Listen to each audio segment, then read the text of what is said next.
Trump's AI plan, a double-edged sword for India. In July 2025, former U.S. President Donald Trump announced the Winning the Race, America's AI Action Plan, a policy doctrine aimed at restoring American primacy in AI. The plan pledges full-stack exports to allies, deregulates power and land use for hyperscale data center construction, repeals Biden-era chip export restrictions, and strips out diversity, climate, and misinformation frameworks from federal AI policy. It frames AI as a zero-sum race with China and calls on allies to choose sides, not only in infrastructure, but in standards, governance, and stack control. India, which had been capped under the AI diffusion rule for GPU imports, is now among the intended beneficiaries of this trusted tech corridor. But trust, as the past few years have shown, is fragile and often transactional. The action plan also pushes U.S. supremacy in global AI standard setting, from ISO to ITU, while prioritizing consensus-based, multilateral governance in favor of American-led rules.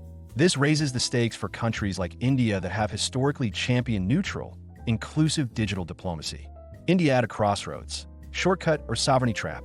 India's AI build-out is at a delicate inflection point. Per Greyhound CIO Pulse 2025, 76% of Indian CIOs cite access to sovereign compute as their top barrier to Gen AI productionization. Trump's AI plan offers a shortcut, access to chips, models, cloud infrastructure, and U.S. origin software. But this shortcut carries structural baggage.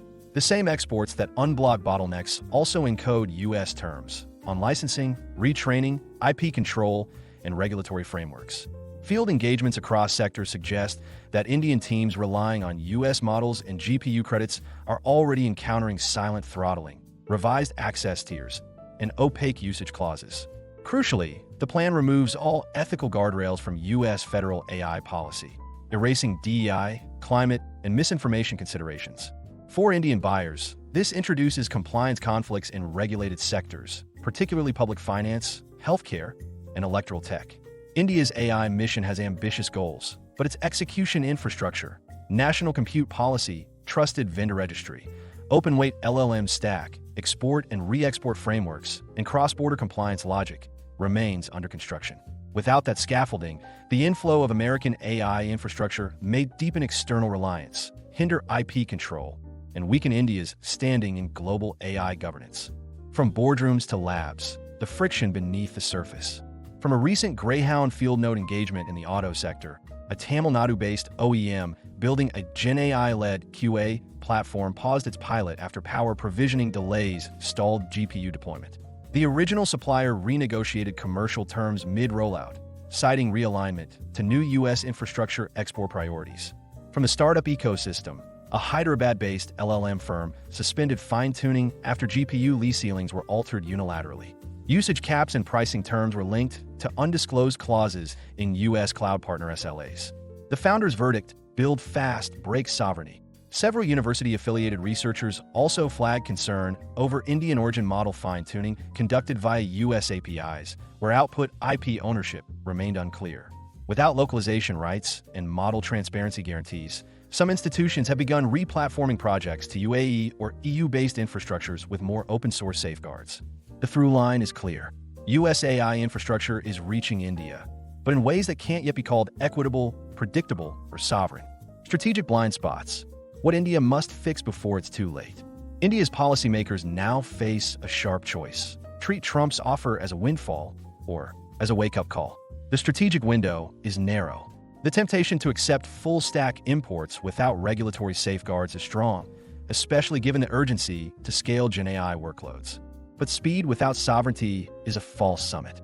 India needs to move fast on a national compute framework that includes incentives for power-efficient sovereign GPU zones and hyperscale-neutral data center deployments.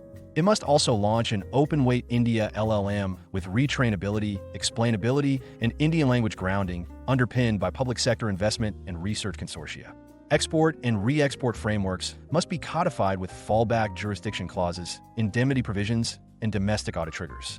Every cloud and model contract should carry explicit language around model audit, fine-tuning rights, IP recourse, and dispute redressal under Indian law. India must simultaneously scale its representation in global standards bodies, ISO, ITU, GPAI, to avoid being boxed into US-first frameworks. This is not just a standards battle. It is a fight for influence, optionality, and future-proofing.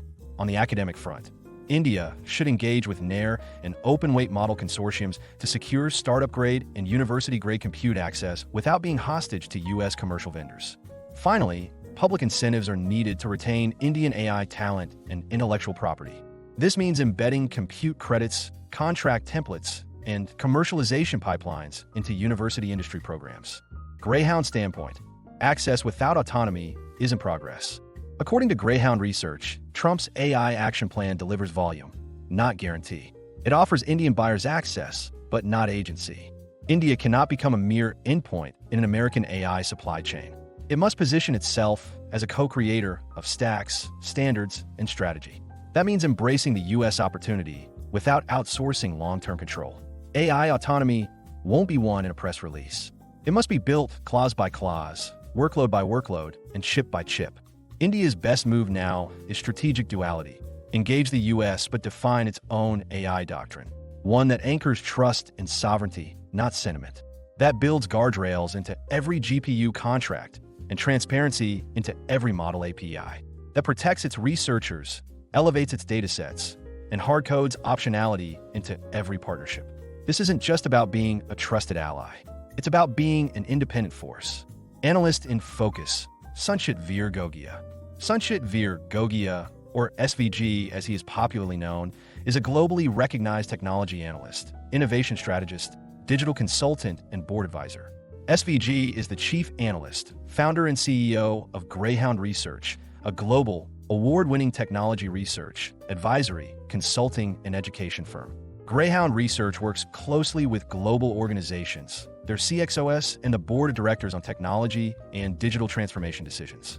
SVG is also the founder and CEO of the House of Greyhound, an eclectic venture focusing on interdisciplinary innovation.